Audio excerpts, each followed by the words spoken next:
Have you ever been on a software project with someone who's really smart, they're a key player on your team, and you need them to do their best work to deliver your project, but they're really difficult to work with? Maybe they're angry, they're overworked, or they just don't feel appreciated. Well, stay tuned, because today we're going to talk about how to confront difficult software developers about their behavior. Hi, I'm Jamie Edwards, and I help software development professionals and software companies to do a better job releasing their software, understanding what it is that their customers really want, and having an environment where people can be as creative and innovative as possible. Today we're going to talk about confronting difficult software developers, and full transparency, I'm talking about myself. I've done this for over 20 years now, and the first decade of my career, most people had a really hard time working with me. You can go back and watch my video on my software development journey, where I have 3 videos where I share my career story and some of the things I went through when I didn't really put enough focus on my soft skills or relationship skills, and it really cost me some opportunities to move ahead in my career and made it really hard to work with me. So if that's you out there, or maybe you've got someone on your team that you need to convince that they need to maybe make some changes to how they're behaving, I hope this video really helps today. So the first thing to discuss is, before you're even thinking about talking with someone else about their behavior, go into this conversation completely detached from the outcome you want. If you want to have an authentic conversation with someone and help them understand how their behavior is affecting other people, if you go into it thinking, if I don't get this person to change their behavior, then I'm going to be upset, you're probably going to have that attitude going into it, and the other person's going to pick up on it. So it's a little difficult, but you can go back and watch my video on how to not be as attached to the outcome on software projects. But you really should start this conversation thinking about the other person's best welfare in mind and having some compassion for them. If you go into it thinking about it that way from the beginning, you're really going to have a better chance of having the right attitude and connecting emotionally with that person so that they trust you and they're willing to hear what you have to say. So I've got 6 steps to consider that when you're going to talk with someone about their behavior, hopefully will help you set the stage and be successful with it. And I'll end the video with a couple things I'd really recommend that you don't do. The first tip is, keep the conversation private. This might be a no-brainer, but it's tempting if you have several people on your team that you think could really benefit from some advice you want to give them about their behavior, to try to do that all at once. I would advise you don't, though. I personally, earlier in my career, would become very threatened and defensive when somebody else would bring up something about my behavior in front of the whole team or other people. And if you want the best chance of really reaching someone and having them be open to having a conversation with you about changing their behavior, then you need to really give them privacy and really take the time to have a good conversation one-on-one with that person, so they can feel safe that what you're going to talk with them about is not something you're going to air to everybody else. You should actually explicitly say this to them when you start the conversation, to let them know they don't have to worry about anything that's talked about in that conversation leaving the room or web chat or whatever means you're using to communicate. The second tip to have a successful conversation with someone about their behavior when they're difficult is to let them rest. If you've been burning the midnight oil with your team or with your coworkers, and everybody's been working 60, 70, 80-hour weeks, which should not be the norm, and I highly recommend you don't have a culture like that that's normal. But if somebody's just gotten through crunch time, they're going to be irritable, they're going to be tired, they're going to be not in the good mental state to be ready to have a conversation about their behavior. So no matter how difficult someone's making working with them, if they're being difficult in the middle of crunch time or a project that's been really difficult, you've heard the term death spiral, that's the worst time to have this conversation. The person needs to be rested and refreshed to have an open mind about what you're about to say. The third tip is to reinforce their value. Before you talk about anything about another person that you want to ask them to change, help them understand how valuable they are already. Even if you're really frustrated with that person, you need to focus on the things they're already doing well. Compliment them on their technical skills, something they may have done in the past. Anything to help them understand how much the company values them, you value them, the team values them. They need to be reminded of this. It'll soften the blow when you actually start to talk a little bit about what you'd like them to change. It also helps them remember you're a person and I recognize that. I value you.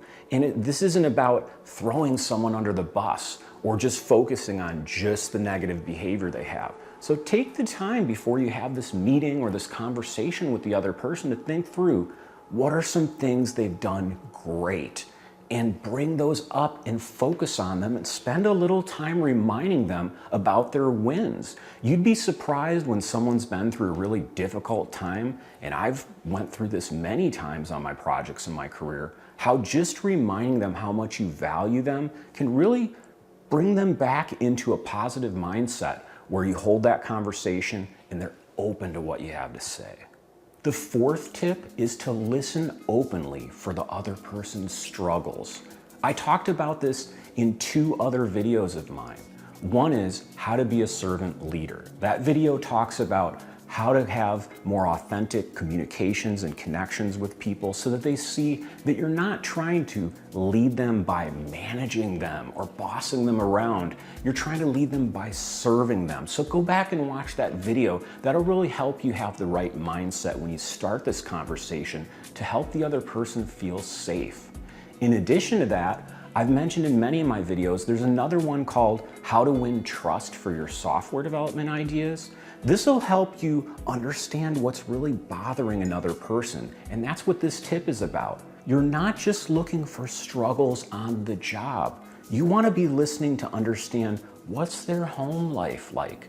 Are there things they're trying to do outside of work, maybe related to a hobby they're passionate about that haven't worked out recently?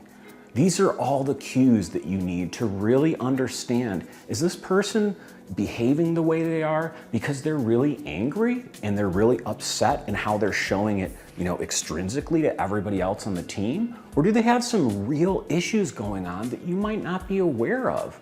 Taking the time to really listen to the other person and understand what's bothering them and not jumping straight into telling them how you'd like them to change is a great way to help build a stronger connection with that other person and give them a chance to be a little bit more vulnerable and open up with you. They're never going to do that if the only time you talk to that, difficult person is when you're upset with them. The fifth tip I've got for you today that'll help you get through to difficult people about their behavior is to help future pace the benefits. What do I mean by this?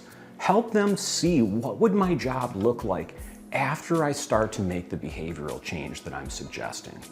If you're asking that person to maybe double down on their soft skills, be a little bit more compassionate, and stop trying to puff themselves up as the smartest person, and I've talked about this in one of my earlier videos about how self-importance can kill your software development career, helping that person see what would work be like if you had this new skill? How would people treat you? How would that make you feel? What kind of new promotion opportunities or maybe project and technology opportunities would that change bring is a really powerful way to help the other person not get stuck so much on what you're asking them to change, but to understand what the benefit is to them. If they don't understand this, they're simply going to look at it as this is just a way for you to coerce them or force them to behave the way that you're comfortable with. Most people don't do things simply because another person wants them to. We all try to, and certainly if you're in a relationship with someone, we all make sacrifices and try to be compassionate. But if you're managing someone or you're on a team with someone who's at the same level as you and they're difficult to work with and you want to get them to change, you need to help them understand what's in it for them. And the sixth and final tip I've got for you today is to give the other person a chance towards the end of the conversation, or if you've got time, give them plenty of time if possible to talk about their reservations. It's inevitable that if you're pitching some change to a software developer's behavior and they've been really difficult in the past, they're going to have what you might interpret as excuses when they really might be legitimate things they're worried about. Listen for reasons why maybe they've tried to do what you're suggesting before and they think it won't work. Give them a chance to really explain themselves and don't just cut them off and tell them why they're wrong. Giving the other person the space and the time to help you understand why they might not think what you're suggesting will work out will help them really see that, again, you see them as a person and it's not just about a dictatorship. You have this job and you must do everything I say.